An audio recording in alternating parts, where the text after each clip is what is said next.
Qu'est-ce que la francophonie? Lors de la colonisation, les colonisateurs imposaient généralement leur langue aux peuples qu'ils colonisaient, interdisant aux indigènes de parler leur langue maternelle. De nombreux écrivains formés sous la colonisation racontent que des élèves ont été rétrogradés, humiliés ou même battus pour avoir parlé leur langue maternelle dans les écoles coloniales. Les Français pensaient: ouais, ils aimeraient perdre leur liberté de culture, leur individualisme et des milliers d'années d'histoire, n'est-ce pas? On a peut-être un problème. Mais aujourd'hui, après que les pays colonisés aient fait, ils ont adopté la langue française dans leur culture. Ils font maintenant partie des pays francophones, donc de la francophonie. Voici quelques pays francophones. Mais la langue n'est pas la seule chose que ces pays ont en commun.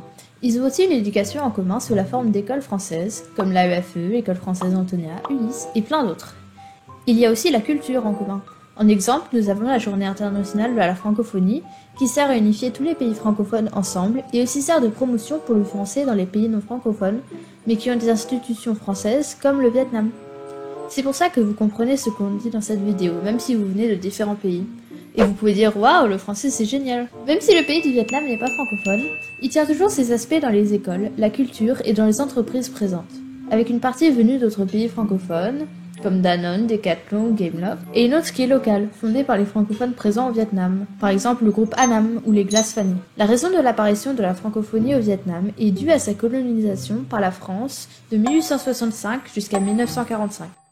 Fait amusant, Ho Chi Minh parlait français et est allé en France pour soutenir le parti socialiste. En conclusion, la francophonie représente l'ensemble des personnes et des institutions qui utilisent le français comme langue de première socialisation, d'usage, d'administrative et d'enseignement au choisi. Le français est une langue importante dans la culture générale, dans les vecteurs de démocratie et d'humanisme et dans la société moderne où elle correspond à l'une des langues les plus utilisées dans le monde. Chaque année, plusieurs francophones s'unifient pour célébrer la Journée internationale de la francophonie ensemble, pour reconnaître le français, la culture et les peuples. Cela crée de la solidarité et permet une compréhension mutuelle sur la langue et sur la francophonie.